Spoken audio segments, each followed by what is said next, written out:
European operations at SEEPS. Thank you so much for joining us, for dialing in today. We'd like to welcome you to the SEEPS Research Meets Management webinar series, if you haven't been here before. The purpose of this webinar series is to get you acquainted with some of the leading research being conducted by SEEPS professors. Our goal is to help translate their research into results, their research results into practical lessons for leaders and executives. Just as a heads up, our next webinar in the series will be focused on sustainable food solutions, and the speakers are our own SEEPS Professor Wang and Christina Sen Jacobson, who is the Managing Director of the Swiss Food and Nutrition Valley. We'll share with you more details in the follow-up mail after the webinar. During the webinar, I kindly ask that if you've got questions, to use the Q&A format at the bottom. Type in your questions that you would like to ask Professor Jain, and we will go through and sort through them at the end of his inputs. We won't be able to probably answer them all. We've experienced in the past that we get tons and tons of questions, but we'll do our best to answer the most pertinent questions for Professor Jain. Professor Dipak Jain, he's SEEPS President European and Professor of Marketing at SEEPS. He's a globally recognized marketing and innovation expert whose insights have inspired a generation of business leaders to pursue success with significance. His influential career spans nearly 4 decades as an educator, a senior business school administrator, and a consultant to corporations and governments around the world. Throughout his career, he has furthered a pedagogical model that combines academic excellence with business relevance to produce high-impact results with social significance. Dipak, I'm so glad to see you again. I look very forward to your inputs. I sit at your knees and learn from you as a master. I turn the floor over to you. Thank you for your kind words. And also, let me offer my sincere welcome to everyone participating in the session today. And as Robert said, we do these sessions to highlight how SEEPS is trying to put its research agenda. But the research is not just for research's sake, but research that would have a meaningful impact and also enhance our understanding of this global world that we are all in and going through some very major challenges. When I was listening to Robert's introduction, I just thought, when people ask me, what do you do? I tell them that I am an Indian-born American citizen who was appointed as the European president for the top business school in China. This is to me a definition of a global citizen. Indian, America, Europe, and China. If you look at the populations of these 4, I would say, countries or continents, I was just doing some math while Robert was speaking. These 4 countries and the campuses they have in account for more than 2/3 of the world population. So I feel very fortunate that I have been part of many global institutes, and I had the privilege of serving them, connecting with the people. By people, I mean connecting with the alumni, the community, the governments.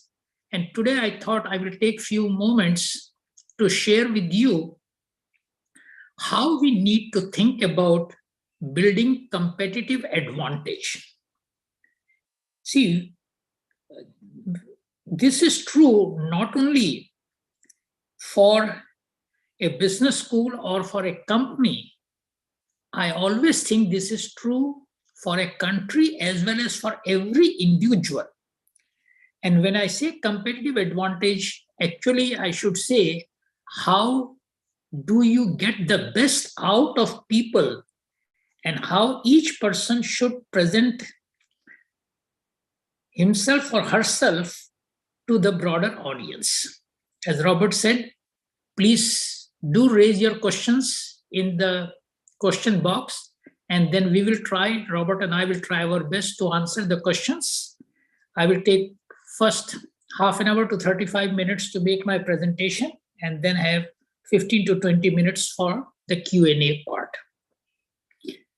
Again, as I said, today, early morning, 5:05 a.m. in Chicago, and I'm sure that means 12:05 noon, past noon time in Zurich, and then you can add another 6 hours to that to have a time in Shanghai. So we are truly into a global time clock, and with this digital presentation, I always tell my friends that geography has become history. By that I mean there are no geographical boundaries. We are all connected digitally. And a friend of mine always tells me that the best part of giving a digital speech is everyone in the audience is in the front seat, because there is no hierarchy. So you all feel that you are in the front seat to raise your hands, to raise your questions, and we will try our best. So let me move on. So when we look at the world today and see what are we facing in this world, and I will put my talk both in the context general enough and also highlight some of the things that we are doing at SEEBS, so that I always say being global by staying local. So how we try to build and create SEEBS as a world-class institution, and creating world-class institution means that every person connected with SEEBS should also feel the same. So what are some of the global trends first I would like to highlight? The first is that, as I said, we are in a hyper-competitive world. You look at products, you look at so many companies launching products. There are thousands of business schools there. We are in a competitive world, but I welcome competition. To me, competition is the other name for excellence. Because the more you compete, the more you think of moving forward and trying to improve yourself. And when you improve yourself, you need to focus on your core strengths. So that's why I use the word core differentiation or core strengths. What are we really good at? And then the question is, how do you communicate the core advantage to the broader audience? So one is to identify what is your core competitive advantage. Then second is how you communicate it to the target group that you would like to address, and that group then becomes your brand ambassadors. Next, smart alumni. Now, for we business schools, alumni are our brand ambassadors, or they are also our asset. I always say that when you look at business schools, we drive excellence on 3 dimensions. First is input. By input means attracting quality students. Second is throughput, which is the quality of faculty, our curriculum, and our student experience. And output is the quality of placement and the quality of alumni achievements that we see over time. You may be a student for 2 years, but an alum for the rest of the life. Same thing is happening in the business community. I really believe that in future, the word customer should be changed to partner. Customers, when you use the word customer, it looks like a transactional concept. Companies provide products, customers buy, so we focus on the transaction. To me, we need to move and become smart. So rather than making a transaction event, make it a way to engage with our customers. So that is the future, that customers become partners and transaction word becomes engagement, engaging with them. Third, aging demographics. This is a problem worldwide, may not be worldwide. Some countries may still have a higher fertility rate, but given what we are seeing in major developed countries with increase in the aging population and decrease in the fertility rate, we are going to see in this century a different proportion of people, quote unquote, elderly. And hence, I will talk more later on that how we deal with the elderly segment. But more important than that is how we continue to develop human talent. Many people say, oh, we are in the business of artificial intelligence and machine learning. To me, those are, I would still use the word tools and support mechanism. There is no substitute for a human being or a human talent. And hence, when people ask me what business is SEEBS in, I always say we are in the business of attracting, developing, and retaining human talent. By retaining, I mean we retain the alumni, our people, as our ambassadors. By retaining, I mean engagement. And I will talk more about this aging demographics part later on, because this is another area that is very important as a research topic. And the fourth is the digital technology. We are in a digital world. Today, you see, I don't think 10 years ago or so, I could have done this session with such level of technological advantage that we have today. I was the dean of the Kellogg School of Management in 2004, I think 2004-05 period, when today we are in the facing COVID. At that time, it was SARS. And I remember that because of SARS, we have to shut down the program for several months, because at that time, the digital technology was not that well to do video sessions as today we have Zoom or Microsoft Teams or WebEx and others. But to me, more important at that time was safety of human lives. But today at SEEBS, we are building what we call a smart campus. And to me, this digital technology is one of the best things that happened so that we stay connected. And the other point that I want to make is because of this technology, we are going to make at SEEBS lifelong learning as a service. Just like people think of cloud as a service, software as a service, one major initiative we have is how we stay connected with our alumni or with our community people, because our core advantage is learning and how we make people learn better. And SEEBS has produced a lot of world-class cases. So we are a world-class institution for China cases because our core differentiation is China essence. So with China as the essence, digital technology as the enabler, and SEEBS as the platform, I really believe that SEEBS will continue to be a world-class resource for human learning and human advantage.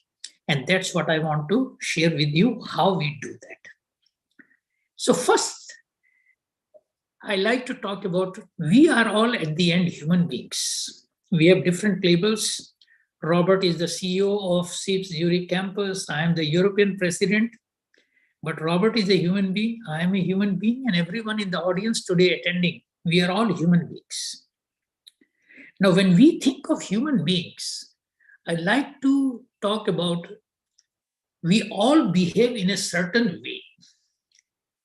how is human behavior, or how can human behavior be characterized as, or what are the different dimensions that lead to people behaving in a particular way.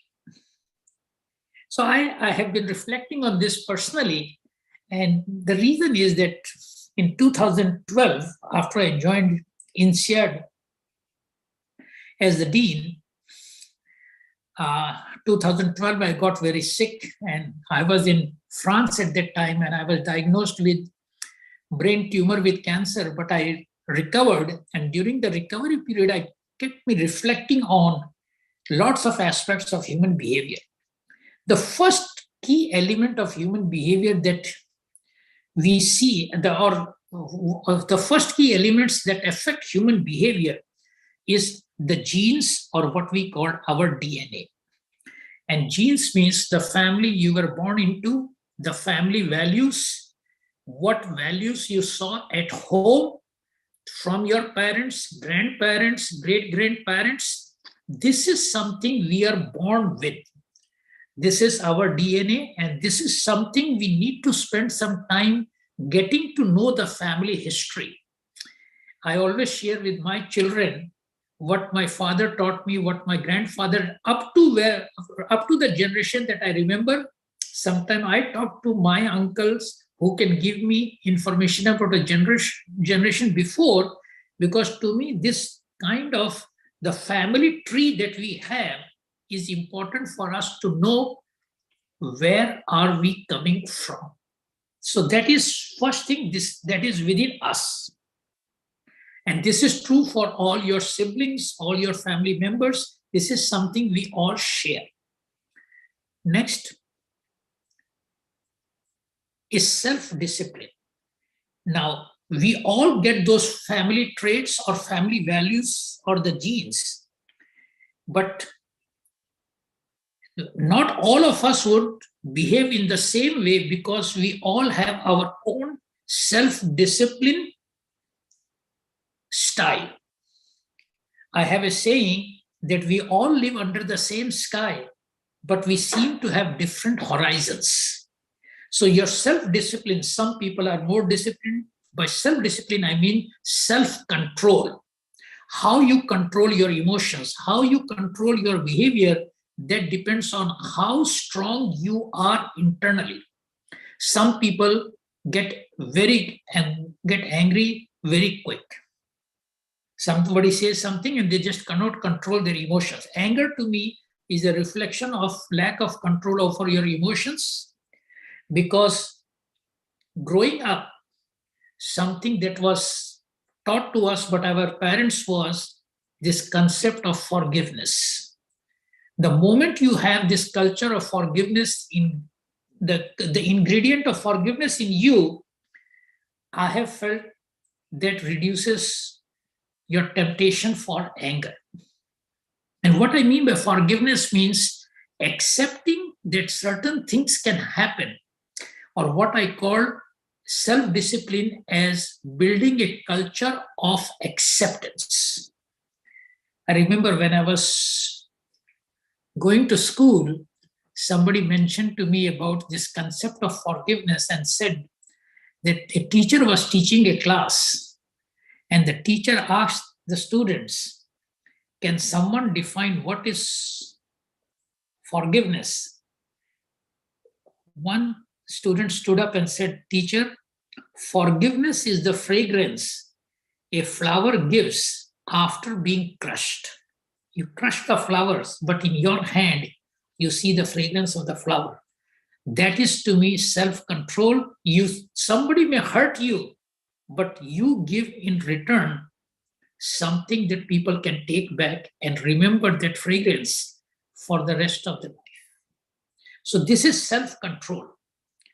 And third is environment. This is the external part. So there are three parts. One, what is within you. Second, this is self-discipline. One, what you get from your family. And now when you're working in the environment, these are the external forces. So personal traits, family values, and by environment, I mean the work culture, where you work, that culture also affects your behavior. And for common people, in addition to the work culture, it is also the type of friends you deal with, the society you live in, the community that you belong to. All these things also have an effect on our behavior. Today, we are part of a global community. In spite of all the challenges we are facing with COVID, people at SEEPS in Shanghai and all over the world, the senior administrations are doing their best to control it, to contain it, and make sure that the human values or the human life gets the best priority. It may be inconvenient for some people, or people may feel it to be a sense of inconvenience, but the most important thing is what is the intention behind what we are doing. So I always look at any action of mine, or when people behave in a certain way, I get to know, is this coming from inside this person, or is this what the person has been exposed to externally, and why this person behaves this way? That is something of personal curiosity to me. I take time to reflect on it. Next, please. So if you have to be a great global citizen, how you become a person that is not only successful, but also thinks of making lives of other people that work for him or her or work with him or her better.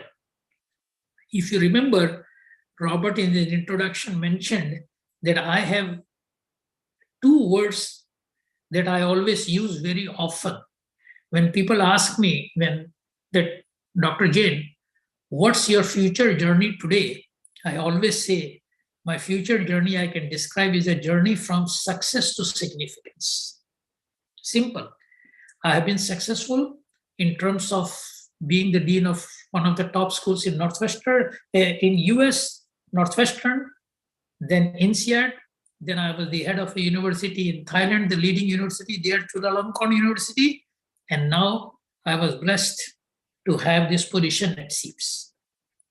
But time has come for us to think about how we make the world with three key focus factors: peace, harmony, and prosperity. So what are the traits we need? The first is what I call your ability to anticipate. And anticipation means take some time to think about what the future is going to look like. Today we are going through the COVID pandemic. What are the consequences? I don't believe in forecasting, but as human beings, we can anticipate what the future scenarios, think of different scenario planning. Second, we all live in a very ambiguous world. That today, the word that is used is called VUCA, VUCA, volatility, uncertainty, complexity, and ambiguity. We need to build the courage to deal with ambiguity. Let not ambiguity depress us, but challenge us and give the courage to come out of it. And I'm going to share how we do these things. And the third most important thing is the power to develop adaptability across cultures. Just I also always look at me and I say, a cross-cultural behavior, Indian, American, European, and in China, the success factor that I have is I don't think of me as Indian, American, Chinese, or European. I think at the end, I am a human being. And the people I deal with are also human beings. So how you work with human beings to create a culture of what I call mutual respect and trust. See, competencies can be outsourced. Trust cannot be outsourced. We need to work together to build this culture of trust. And these traits of anticipating the future, courage to deal with ambiguity, and how you adapt yourselves to working across cultures. That means you have to have respect for other cultures. We talk about diversity, inclusion, these words are used. Now, this should not just be vocabulary, this should be put into action. So I say that you become knowledgeable through analysis, but wisdom comes through synthesis, or what I call connecting the dots. How, when you see different things, take time to reflect on it, recognize that each component, and try to put together like a magic cube, and then see the big picture rather than being driven by just one aspect. Next, please. So when we think of human talent development and what kind of research we need to do, so how we think of building a research platform. So when we see of talent in a university setting, talent comes from you as a researcher. Second, you as a teacher. Researcher means knowledge creation. Teacher means knowledge dissemination. And the third part is the service. When you come to SEEPS, you get an MBA degree, EMBA degree, FMBA degree. In the presentation that was showed to you all before my talk was all the different types of certification that SEEPS can give it to you depending on your passion and perseverance. So when we think of developing human talent and when we build a research culture, building a research culture, the first ingredient is think.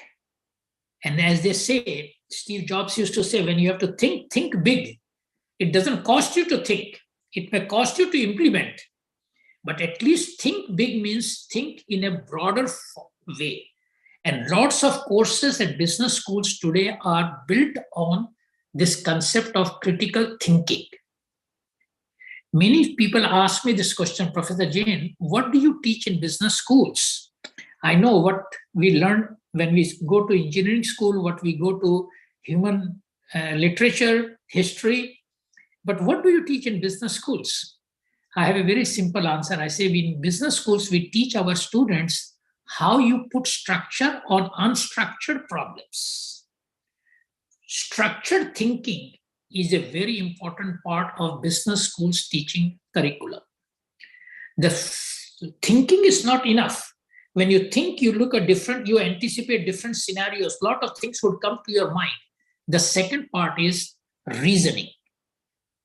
By reasoning, I mean you look at the pros and cons of each action that or each option that you have. You want to do this, you want to do this, what would require to do this? Evaluate each thought into a very structured way. Thinking is first, but then you reason about the pros and cons, advantage, disadvantage. You remember in business schools, we teach you something called SWOT analysis, strength, weakness, opportunities, threats. These are all a structured framework. So the word that is used a lot today is the word called framework. The third is you can think, you can reason, but then you have to execute in action. Otherwise, people would never know what you thought. Einstein created this whole concept of mass energy equivalence. When he said that E equal to mc square, E was the energy, m is the mass, c is the speed of light, that he created a structured way of looking at the relationship between mass energy. He got the Nobel Prize in 1905 for a paper he wrote on photoelectric effect. At that time, he didn't think, he was such a big thinker that photoelectric effect today would translate into garage door openers. Today, with all this thing that we press, this magnetic thing is an execution of Einstein's mass energy equivalence equation. So execution is something what I call very careful execution. And then once you execute, the next step is evaluate. You need to update your efforts. So you keep evaluating, am I doing the something, the right thing? Sometimes we may execute and make some mistakes. Mistake is just another learning experience. We need to learn from our mistakes and move forward. So when we think of research, creating a research mindset, that mindset should be driven by sound, critical thinking, sound reasoning, careful execution, and meaningful evaluation. So I call it as the human wisdom tree. These are the roots of the research that we build in, and I call it the human wisdom tree. Next, please. Now, how we apply these concepts to SEEPs. So what are our core differentiation? I started this talking about at the beginning. So we need to, if we have to make SEEPs a world-class institution, a world-class knowledge institution, and a world-class learning center, the first is we are a China-Europe joint venture. This is a very powerful differentiation that we at SEEPs are blessed with. Two great countries or two great continents being together. And this was the vision of people in the early 80s and then in the 90s to create a joint effort. And in all the rankings that you see, we feel good that we have been able to contribute to the community. Next, please. What is our core differentiation? China essence, the China focus. So when I was the Dean of INSEAD, the branding proposition for INSEAD was business school for the world. When I came to SEEPs and people ask me, what do you say about SEEPs? I say business school for the world that is interested in China. That has interest in China, that means interest in understanding China, Chinese human behavior, Chinese way of doing business, and not only end the journey there, create lessons that other people can see that how this country in the last 30 to 40 years have become the second largest economy in the world. There are lots of learning lessons. So I always say that when I look at SEEPs, China essence, but then the second part would be global significance. How we make sure that these Chinese characteristics or this Chinese education becomes a part of a global agenda. Third, we are a premium quality program, but relative to other schools that I have been in US, Europe, our prices are more affordable. We want people to come to SEEPs and get the best quality experience with the best financial affordability that we have, or we can also provide them with scholarships to make sure they become responsible global leaders. Next, please. Now, as I said, the great asset for any business school is the alumni. For any company, it is their employees. Companies think of building or getting employee more engaged through investing in education, retention, and same thing is we want our alumni to be engaged with us and retain their attachment to the institution. So the first thing is creating a sense of belonging. Belonging, that means we are part of an extended family. The way you think of belonging is when you go and start using Zurich campus is one part of our family. We have campuses in China, 3 campuses there, and then one other core competitive advantage that we have is our campus or our link to Africa. Because that is one continent that you would hear a lot in the years to come. And for us, that is also a very big competitive advantage that we have. So alumni in the news. Then as I said in the beginning, we need to develop lifelong learning modules. This is something a colleague of mine at Northwestern said that Professor Jain, you should use lifelong learning as a service to all the alumni. And this is not just for alumni. I think we would like one day that people all over the world can understand China and have access to different resources. We would try that. But if you have alumni access, then alumni can reach out to their friends. And life is all about reaching out, what they call creating a global hub or a global network.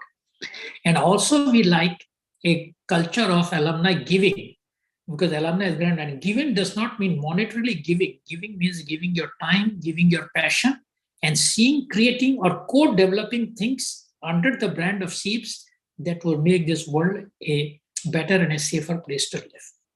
Next, please. So what are our new global initiatives? So moving forward, how we think. Now, this is our research part. SEEPS as a research, we would like to establish a research centers on this topic that I mentioned earlier. When I look at the global trends, digital technology was one, aging demographics was another, smart hyper competition, and then the smart consumers or smart alumni. We have picked that we should put a center on aging demographics and elderly care. Because if you have time for elderly care, like in India and China, it is very important like that we have our parents live with us or live close to us. And that's our moral responsibility to take care of them. Now, if you have a good elderly care system, then the time you spend directly, you can use that time for your productivity, your success, and that would make your parents also more happy, because they would see that, see, my children is contributing so much and doing a very good job. So this is a major focus area for us on looking at aging demographics. And I really believe that if we can come up with some good research output, the world would look at it, because this problem is not only for China. This is a global problem, but we can take care of starting at China and then showing the world what are the different ways of creating good elderly care system. And also by aging demographics, as I said, how we can continue to build a mechanism for human talent development. So there are two parts, elderly care and developing human talent for the future. And these to me are two sides of the same coin. And this is a major research focus.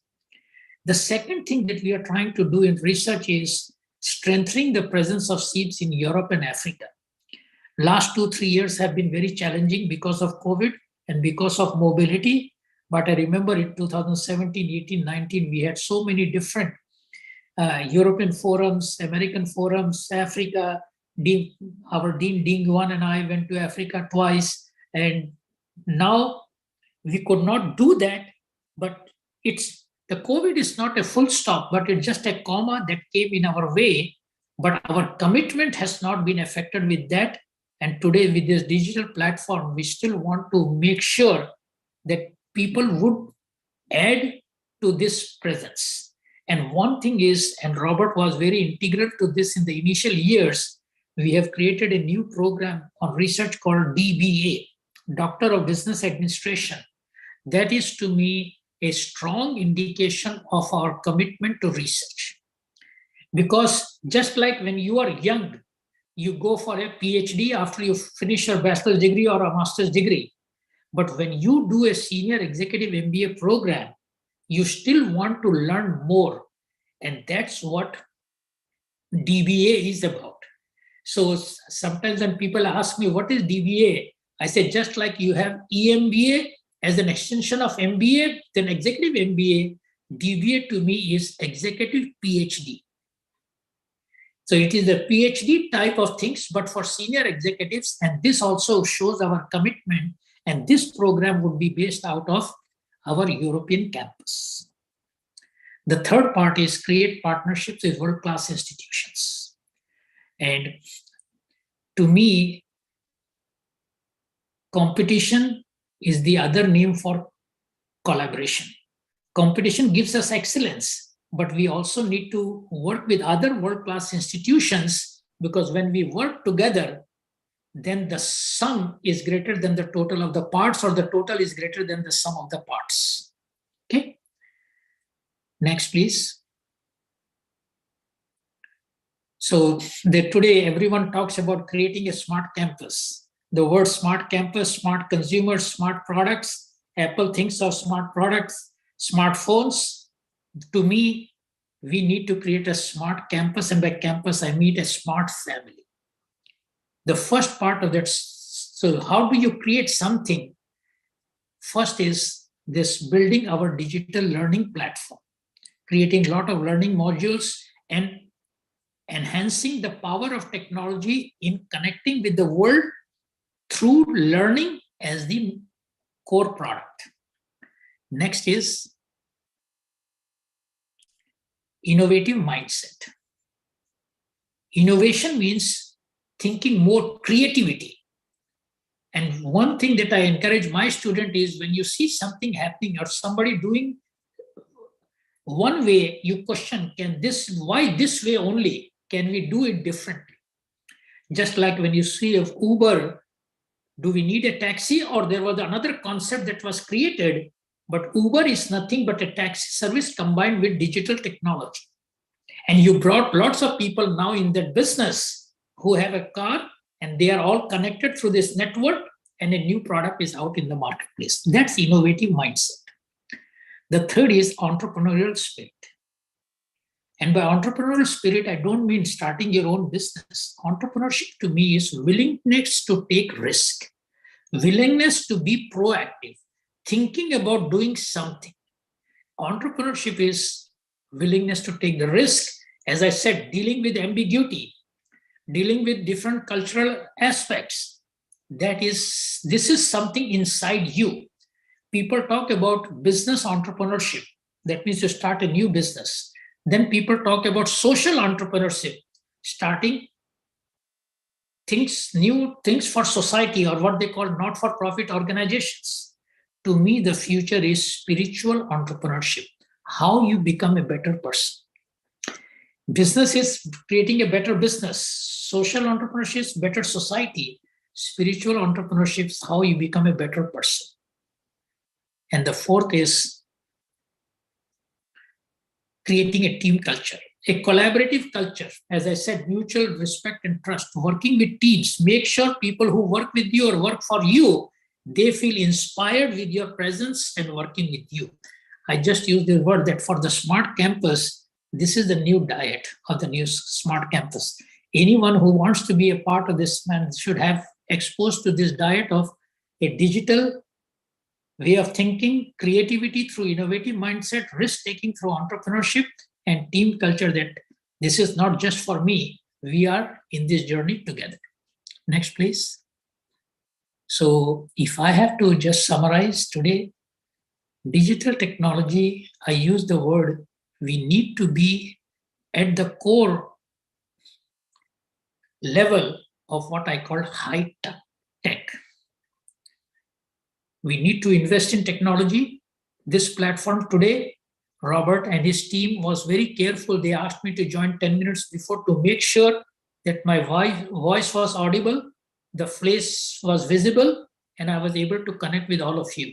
This investment is a necessary condition, what I call high tech. But high tech, we need to take it to the next level, which I call high touch. We are all human beings. People get inspired when they see you as a person. Technology is the enabler, but you are the person that is going to be the person making a difference. And my father used to say, Dipak, when you grow up, one thing I would not like to hear about you is the following statement. And what is that statement that he would never like to hear is, as a human being, no, as a professional, nobody could touch you. But as a person, nobody would touch you. Don't become an arrogant person. Be a great professional, but also become accessible to others. Humility is a very important characteristic. You can be great and humble at the same time. That's what I call high touch. But moving forward, the third part of SEEP's leadership is high trust. People also need to trust you. So I say this high tech to high touch to high trust. And this is what we are trying to build. The research we will try to do is to make sure that we look at the problems, look at the human aspects of the problem, and how we can create the solutions that would be acceptable given the conditions of each country and others, how those can be implemented. And that is where the academic excellence would come with business relevance and social significance. So I feel very privileged to be a part of this institution, to contribute to this institution based on my experience. And I always say, no challenge ahead of you is greater than the force behind you. So the first is, we think, therefore we exist. Our existence is because of our thinking.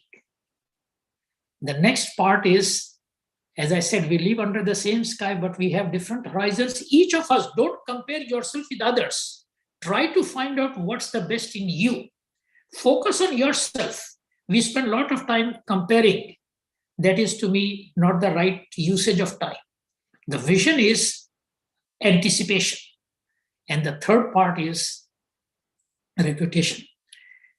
Reputation is our currency, but respect is going to be our legacy. You may be a reputation as a great CEO, but people also need to look at you with respect. People should respect who you are, and that is what I have learned over the years. So, as I say, no challenge ahead of you is greater than the force behind you. Dipak Jain is always behind you. SEEPS is always behind you. We wish you the very best, and I offer you my high thanks or high sense of gratitude. And this is, let me tell you, the best of this world is ahead of us, and we are on this journey together. Thank you. Dipak, thank you so much. I just wrote down a new title for you at our school as the Chief Spiritual Officer. The combination between your explanation as being the president, the European president of SEEPS, you have a leadership function as an administrator, but you're also explaining a lot about the DNA and the philosophy about how we try to operate and think and be. So I really thank you for that. And I'm always encouraged to hear your words of wisdom and encouragement. We do have some interesting questions coming in. I'd like to try and address a few of them in the next 10 or 12 minutes that we have. Sure. And I will say to the audience, thank you very much for the questions that come in. We're not going to address anything that is of political nature here. We're a business school, or we're not going to address the issues and the conflicts that are going on and some of the geopolitical tensions. Sorry for that, but that's not there are other venues where you can discuss that. Here, we want to be talking about specifically the points that President Jain was bringing up. So thank you. So one of the questions that came up said, it's a little bit provocative, but I think you can handle it. It says, you say you don't believe in forecasts, but Einstein predicted the discovery of gravitational waves 100 years before they've been measured just a few years ago. How do you elaborate? Could you elaborate? Very good. So the word that Einstein said, what he forecasted, I would have used the word that he anticipated that this is how the gravitational force is going to come. See, when you forecast, this is to me a part. You forecast based on what you see things today. When you think of anticipation, you are looking at how things are going to unfold in the future. So the characteristic that we say is forecasting normally is based on past data. Anticipation is taking the future trends into account. So what I mean is that we should not just be thinking, because anything you forecast, people would say will become wrong because we only took into account the past factors. So the word forecasting that I say is more important thing is, and I really believe one of my passion is to read a lot about Einstein, that he anticipated how things would come in the future. And just think, the gravity part came from Newton. Newton saw the apple falling down and bring, but Einstein modified that thing and created what the gravitational force is going to. According to him, gravity was like when you sit on one of those seats now, that when you sit on it, it goes down and some other things come up like a sponge type. So he created gravitational, he created the concept of gravitational waves, that gravitation is like a wave based on the past data and his anticipation of the future. So I don't mean to say forecasting is that. What I mean is anticipating the future and building those anticipation scenarios into your prediction or into your forecasting. So sorry that Thank you. I use that word that forecasting is wrong, but that's what I meant. Think of the future also. Be proactive. Right. Be proactive. Thank you. Another question that comes up is, this is a kind of indirect question of how SEEPS is adapting. You and I have not been, for example, in the same room for 2.5 years because of this. It's been very difficult for us to move around, for the mobility. What is the, you mentioned very clearly about the core competitive advantages, what you refer to often as the brand essence. But how has the brand essence changed given everything that's been happening in the world in the last 2 years? So again, the brand essence hasn't changed. It is, when I say it is the China essence and global significance. What has changed is our ability to execute it to the level that we would like it to be done. So Robert has not been on the campus, and same thing, Matthew from our African campus has not been there. Now, we may have slowed down some of the initiatives that we wanted to do to build on that essence. And it's not that they need to be on the campus to do that, but there are several other factors. For example, my ideal situation is not to do a session like this in a high-tech way like digital. Kathy knows very well, I would like to be in a room with the people and touch them. The title of Dean Jain at Kellogg was the Hugging Dean. I'm just saying. So what has changed with this is our ability to execute certain initiatives we have in mind. So it has slowed down, but the brand essence is not changing. And now but at the same time, I tell you, we are preparing ourselves that as soon as this external, now this is the environment, as soon as the environment gets better, we would be executing the things that we have in mind. For example, this whole concept of aging demographics and elderly care type. There is another thing that I have in mind in terms of looking at how management education is going to evolve in the future. So I've been writing an article on the future of management education because it is going to be a hybrid product. How we create both blended learning and in-person learning, or create a blended platform. So there are lots of things. Let me just make one thing clear. This environment hasn't stopped us to think. It hasn't stopped us to reason. In fact, we have more time to think and reason. Where we have constraint is definitely on the execution, but in difficult times, the best thing we can do is to stay connected. People like to talk to others, and that connection we have tried to do. Even President Wong, Dean Wan, Wei Zhong, all of us, we do through our management committee meetings. What's the future for SEEPS? What's the future for SEEPS as a world-class school located in China, but it's making a difference in the world? How we connect with the alumni, what research topics we do. These discussions have been going on not only on an ongoing basis. I tell you, an MC meeting that in person used to be 1.5 hours, digitally it is 3 hours, because we are all debating and thinking about what to do next. So brand essence is still China essence, global significance. The execution of certain initiatives may have been slightly delayed. Thank you. Thank you for the clarification. We have an input from actually one of my former students, who's now professor of finance at Sunway University in Malaysia, Chaiporn. Yes. Chaiporn, thanks for the comment. Chaiporn writes, I like the new title for Professor Jain, what I said with Chief Spiritual Officer. He says, I just feel so good to see him in good health again. So just glad that you are healthy. And I hope that he can touch upon how how to manage or make use of the differences, like the cultural differences for business. If you had any comments about how do we make the cultural differences useful for our global business? Okay. So I tell you, in business schools at Kellogg, I created a course. People talk about business negotiations. We developed a course called cross-cultural negotiations. Because when we created a program with Hong Kong, Kellogg HKUST program, one with Germany, one with Latin American part, one with Canada, one with Tel Aviv. And I just give you one example. Give me 1 minute. Somebody asked me, Prof. Jain, you have taught in all these different countries. How would you characterize? What have you learned? So I said that in Thailand, when I teach, I lecture. But the Thais are very receptive. They don't argue that much and so on.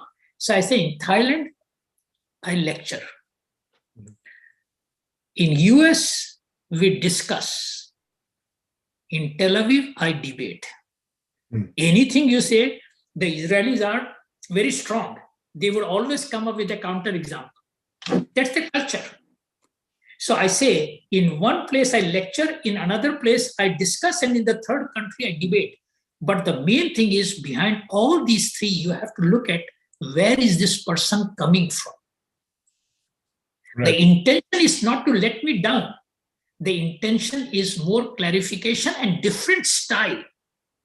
So this is a matter of style, and this is the culture of acceptance. You have to accept that behavior, not feel. I remember one student once told me, Professor, why don't you admit that you don't know the answer, and we are fine with that.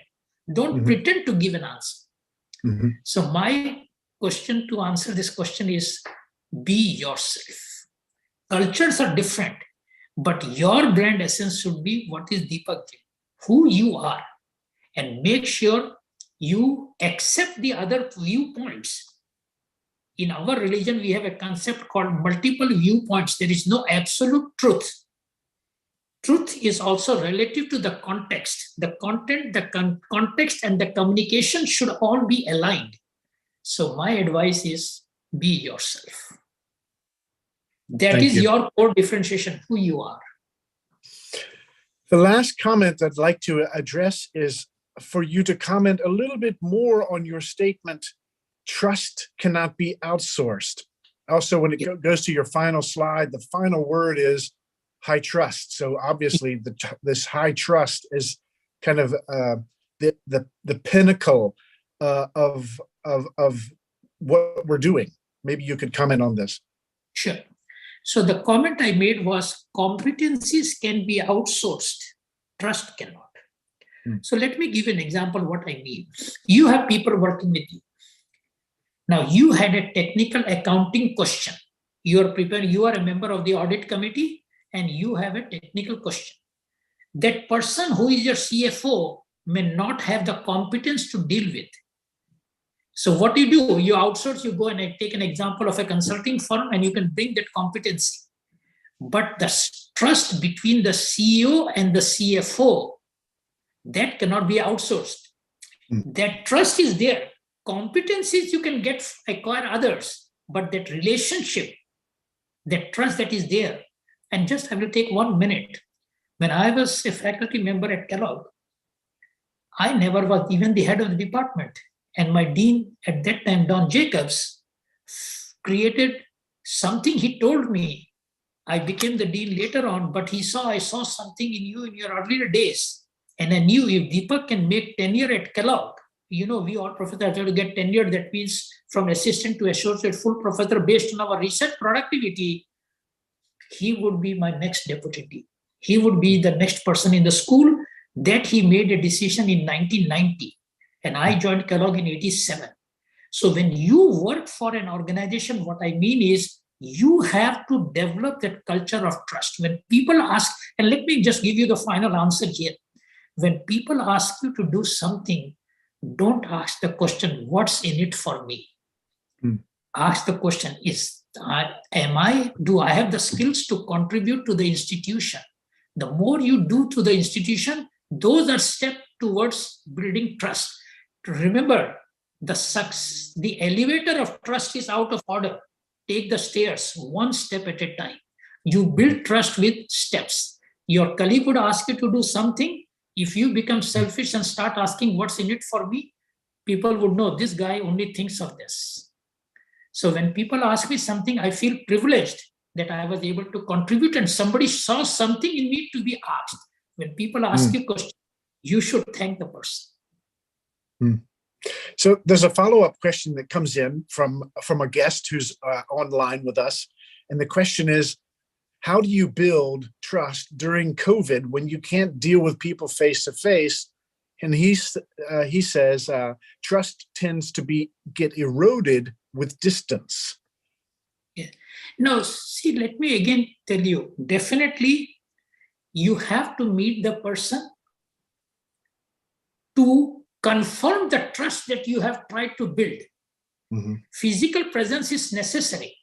That's why I say that meet the person once, but after that, once you understand the way the person thinks and the body chemistry, I used to go to SEEPs at least once a month or sometimes twice a month.